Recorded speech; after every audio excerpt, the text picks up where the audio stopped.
I wonder if they still have that Next Food Network Star show. I always wanted to be on that when I was little.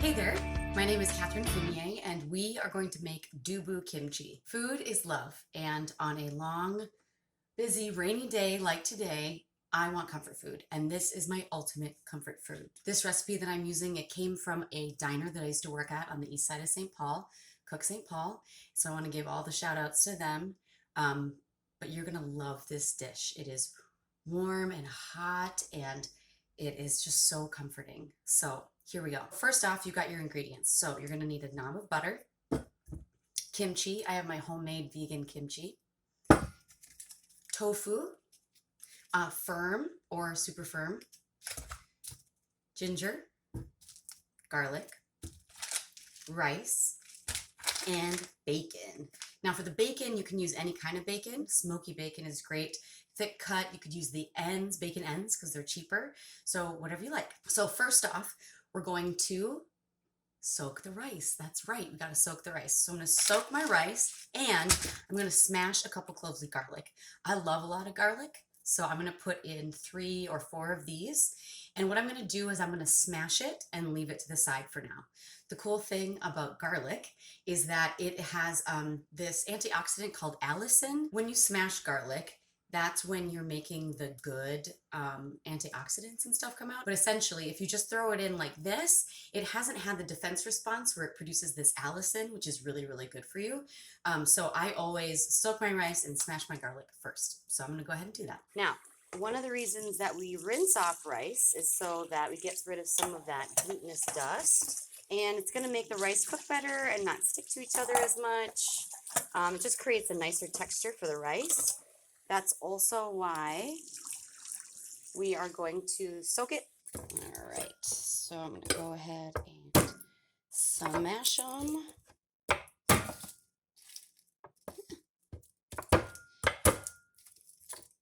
All right, cool.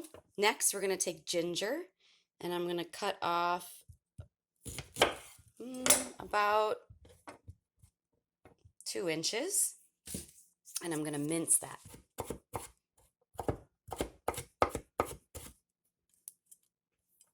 Okay, so my rice is soaking, and I'm going to drain and cut this tofu up.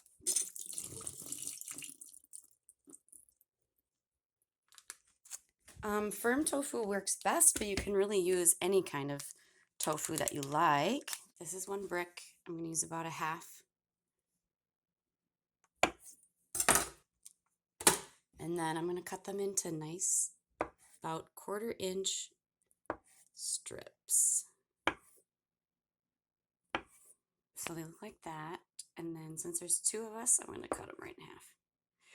Boop. Ta-da, tofu. So I'm going to bring this up to a boil, and then I will top it. I like to do stovetop steaming, but you can obviously use your rice steamer, since I imagine a lot of people who are watching this have a rice steamer. But I am doing it on the stove, just like my grandma taught me.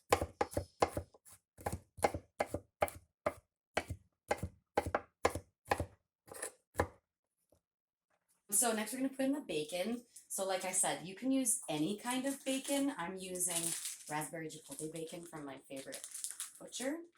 So we're going to use a nice big fatty piece like this. And then I'm going to use my kitchen shears because that makes it easier. This pan is on about medium high. It depends on your burners, but you want it to be nice and hot because we want this bacon to render down. We want to use some of that fat to cook the kimchi and the tofu later.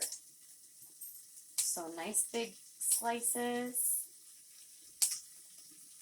Depending on how much you like bacon, I might put a little more. Yeah, this one's got some meat on it.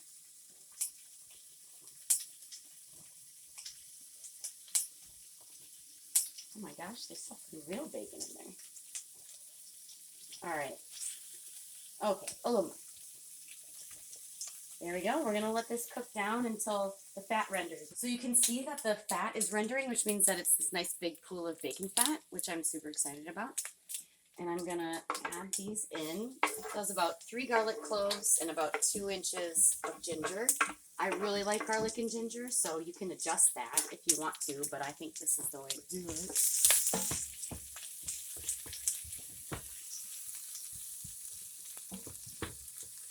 I'm going to saute for about 2 minutes. Not too long. You be careful not to burn the garlic. So let that happen.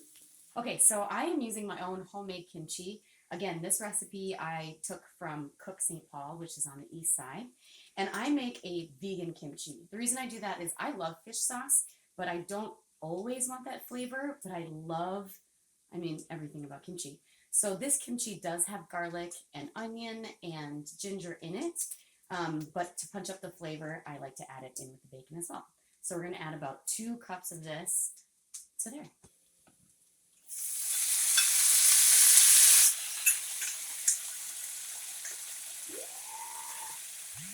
So good for you. Kimchi's got all that good bacteria, all this plant material.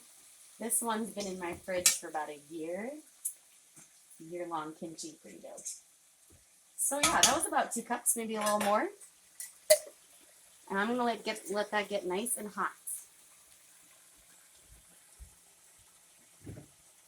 Okay, I'm gonna add this tofu in there. And really, we're not frying the tofu, just warming it up. And it's going to soak in all this goodness because you're going to add some butter. See, I told you this was comfort food. Ultimate comfort food. All right, that might be a little aggressive, so I'm going to do about 2 tablespoons of happiness. So I'm going to let this all get nice and hot. Look at that, steamed rice.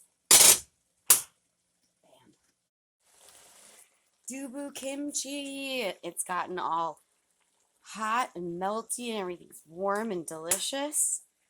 Yeah, we're gonna plate this up now. This is the part I like because it means we're almost gonna be eating.